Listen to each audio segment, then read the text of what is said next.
Rafael, logo depois do decreto do governo federal, que a gente sabe que é bastante limitado, né, em ação, claro, mas logo depois do decreto do governo federal ter sido publicado, houve toda a discussão. O governador Ronaldo Caiado, o governador Cláudio Castro, de Goiás, do Rio de Janeiro, falaram: olha, isso aqui vai ajudar o crime organizado. Ou seja, você mostrou mais do que propriamente dito uma questão sobre o decreto, mostrou uma resistência por parte de governos de alterarem, de mudarem a ação por parte das polícias. E aí a pergunta, como fazer isso então? Né, você tem essa resistência por parte de governos. Os governos estaduais acabam sentados em boa parte da questão de política pública de segurança. Você não consegue avançar com o Sistema Único de Segurança Pública, você não consegue avançar nem com compartilhamento de informações entre o Estado e o governo federal. Então, como sair desse encalacramento se você tem governos que continuam defendendo e achando que a polícia está agindo certo ao fazer isso? Então, em primeiro lugar, né, nenhum governador está acima da lei, né?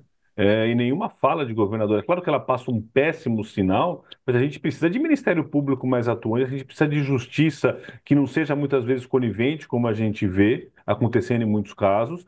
E o principal, Sakamoto, é o mudar o valor da sociedade. Os governantes, eles são sensíveis aos valores da sociedade. A população precisa deixar claro que ela não aceita esse tipo de ação. Porque quando você decide, você aceita e você defende que bandido bom é bandido morto, um inocente pode ser morto, porque esse policial ele começa a não ter cuidado com a vida. A gente sabe, mais uma vez, que existe muita gente, as instituições policiais elas estão longe de ser uníssonas, elas estão longe de ser uma só. Tem muita gente que tem a visão completamente diferente, que pensa diferente, que quer fazer diferente, mas não consegue atuar, não consegue agir, não consegue comandar. Uma coisa que eu tenho defendido há muito tempo é a urgência da gente começar a ter na formação policial a ideia do policial desescalar a situação. A gente vê muitas vezes que aconteceu agora em São Paulo, por exemplo, que o policial chega numa situação, a situação está num nível de temperatura, ele faz com que fique mais quente ainda. A gente precisa que a polícia chegue e preserve a vida, ele se veja como um guardião da sociedade e ele seja alguém que vai chegar numa situação tensa e vai desescalar. Então, para mim, no meu ponto de vista, só como a primeira coisa é a sociedade cobrar uma polícia que respeite a vida acima de tudo. Depois disso, a gente precisa que os nossos governantes tenham um verdadeiro espírito público. É impossível que qualquer governante de qualquer estado defenda que uma polícia mate um inocente, como a gente vê nesse caso aí, que no caso é do governo federal, né? Como acontece no Rio de Janeiro, como acontece em São Paulo, como acontece em Goiás, como acontece no Brasil todo. A gente precisa que os governantes eles tenham noção do espírito público, do que eles representam, e não fiquem fazendo política pensando em 2026. A gente precisa pensar no hoje, para que uma moça como essa não morra. Então a gente precisa de espírito público dos nossos governantes. Talvez seja pedir demais, mas a gente espera, né, que casos como esse sirvam de lição para que as organizações policiais mudem, a mentalidade dos governos mudem e que não seja mero discurso, porque a gente está vendo no governo federal, por enquanto, é discurso, é falatório. Esse caso em tela está mostrando muito bem que a atitude não é muito diferente dos outros governantes que eles criticam tanto.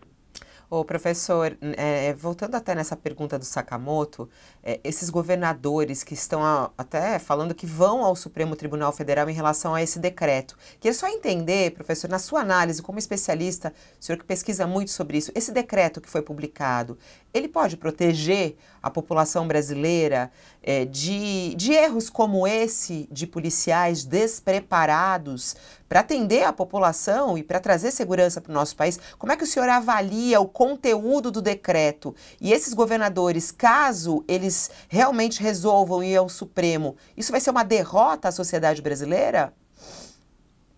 Olha, em termos jurídicos, né, esse decreto está regulamentando tratados internacionais até a década do final da década de 70 que o Brasil assinou. E cabe ao governo federal fazer regulamentação desse tipo de ação. Então, juridicamente, não tem muito o que se dizer, né, Fabiola? Eu acho que ir ao Supremo Tribunal Federal vai ser perder tempo dos juízes, perder tempo dos ministros, desculpa, perder tempo da sociedade e querer fazer essa politicazinha rasteira, essa politicazinha pequena, essa politicazinha de morte, na verdade, né, de defesa da morte. O decreto em si, ele é o que está ali, viu, Fabiola? Quando você lê e vê, muito diferente do que está no protocolo de muitas polícias, não é muito diferente do que deveria já ser implementado, né? A gente tem uma mania no Brasil de achar que a gente vai mudar a realidade a partir da lei. Eu não sou, evidentemente, contra o decreto, acho que tudo que venha a favor de defender a vida e de controlar quando a polícia para que ela não cometa abusos, porque há momentos sim, sim que a polícia vai ter que utilizar o seu poder letal, há momentos sim que a polícia vai ter que se utilizar da força, porque é uma função dela na sociedade, né? Só que uma coisa é você estar lidando com criminosos armados com fuzis fuzis ou criminosos que ameaçam a vida de terceiros ou de policiais. Outra coisa é você estar lidando com uma pessoa que, como esse caso que a gente viu aí na BR, que é completamente absurdo e que não faz sentido nenhum a utilização da força. Então, ser capaz, só que a gente precisa do governo federal. O que ele está fazendo para mudar a formação dos policiais? Se o governo federal está fazendo em termos de política pública para mudar essa mentalidade das polícias, o que o Brasil está conseguindo construir diálogos governadores também para tentar mudar essa situação?